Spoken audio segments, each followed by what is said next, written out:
Hi students, in this lesson we are going to look at how are expressions involving exponents written, simplified, and evaluated.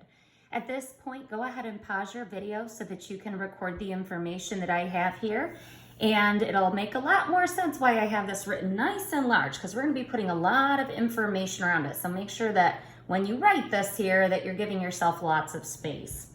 All right, so there are three key terms that you are going to need to know in this unit that you're going to be using frequently in your speaking, in your instructions. You're going to be seeing these words frequently. So it's really important that you get to know these. So we're going to go ahead and start, and you know I like my color coding, so I'm going to go ahead and start with a pinkish kind of color. You can use whatever color you want. And we're going to take a look at this little 3 up here first, okay? Now go ahead and circle that 3.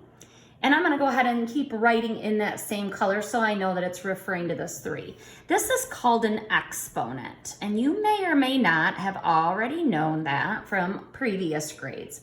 The exponent tells you how many times you are going to multiply the base. So tells how many times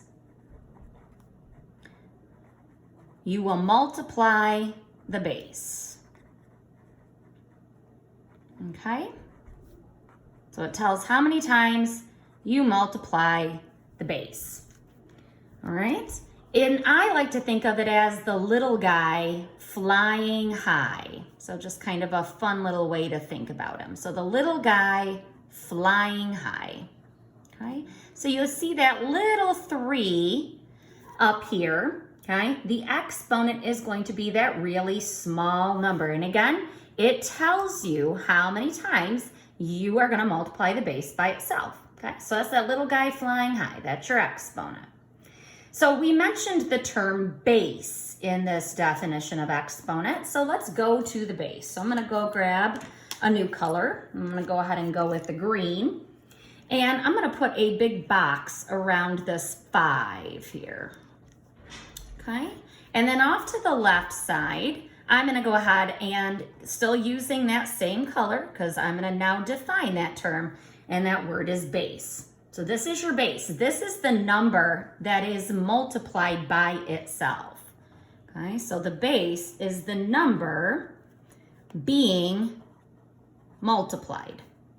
Okay, repeatedly by itself, however many times that exponent tells us to. Okay. And I like to think of the base as being the big guy. So I refer to the base as the big guy because out of this pair of numbers here, that base is the larger of the 2. Okay, and then the exponent, that little tiny number, that little guy flying high. Okay, so the exponent tells you how many times you're going to multiply this base by itself. Okay, that many times. Both of these numbers considered together are going to be called what is called a power. So I'm going to just go ahead and put like a little cloud thing around that whole thing. And I'm doing that in purple. Again, you can use whatever color you want. Okay, and both of those numbers together are called a power. And this is the base and the exponent together. So the base and the exponent together we call a power, okay? So when you see this here, this can be read a couple different ways. So we could read it as 5 to a power of 3, or we could read it as 5 to the 3rd power. Or when you have this power of 3, it can actually be called something special, and that's 5 cubed, okay? If that was a 2, you could read it as 5 squared. Okay, so there are a lot of different ways that you can name that power. Okay, typically we would read it as 5 to the 3rd power or 5 to a power of 3. Okay, so the way that this works out then, and I'm going to just go ahead and rewrite it smaller now. So we've done our labeling here. So on a smaller basis, I'm going to just go ahead and write that example down here, a little smaller. So 5 to the 3rd power, what that actually means is I'm taking that base of 5, that big guy, And I am multiplying it by itself 3 times. That exponent tells you how many times you multiply that base by itself. So 5 times 5 times 5 is going to give you 125. Okay, and this is called its simplified form. So when you are asked to simplify the exponent or simplify this power, that's what it's asking you to do, to actually work that power out and multiply it out. So that's called simplified form. Okay, this is called exponential form because you're writing this as an exponent. Okay, so I'm going to make a little note of that here. Okay, so this is your simplified form. This power is called your exponential form. And again, it is because it's written with an exponent. Okay, so in your directions, you're going to be asked to work between these two, your exponential form and your simplified form. Okay, let's take a look at a couple other examples just to make sure you've got it. Let's say that we have, let's say 2 to the 6th power. 2 to the 6th power, okay? So again, what that means is I'm taking a base of 2, that's the number being repeated. So that's what we talked about up here. That's the number that's being multiplied by itself. And then that little guy flying high, that exponent tells us how many times we're gonna multiply 2 by itself. And that's 6 times. So 2 times 2 times 2 times 2 times 2 times 2, okay?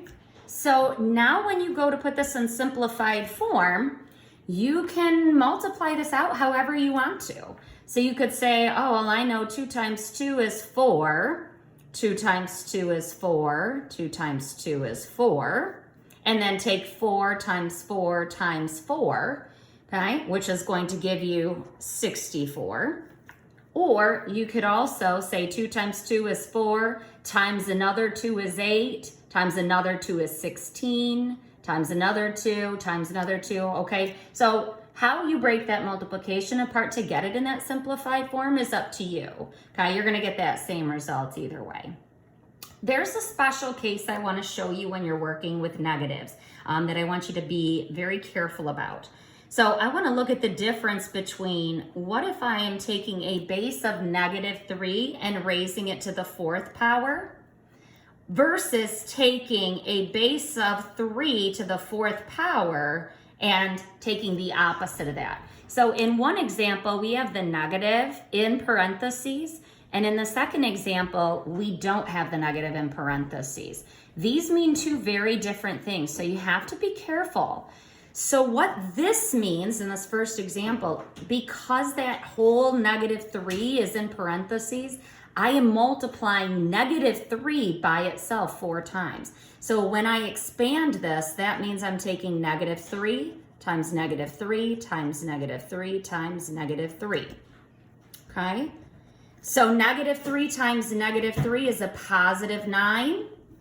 This would also be a +9. 9 times 9 is going to give you a +81. Now, if you look at the second example, you might say, oh, well, it's going to be 81 again. But this time, we don't have parentheses around that negative sign. So really what we're doing is taking 3 to the 4th power, and then we're making it negative. Okay, so you're taking 3 to the 4th power, 3 times 3 times 3 times 3, and then you're taking that whole power and making it negative. Okay, so what it's actually going to do is give us the opposite of 3 to the 4th power, which is going to give you a -81.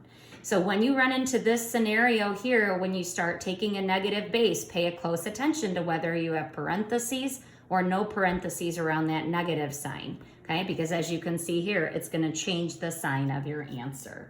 Starting tomorrow, we're going to take a look at some different properties using these different exponents, multiplying them, dividing them, using negative exponents and 0 exponents. So over the next week, we're going to be looking at all different kinds of exponent rules. So here's just an introduction.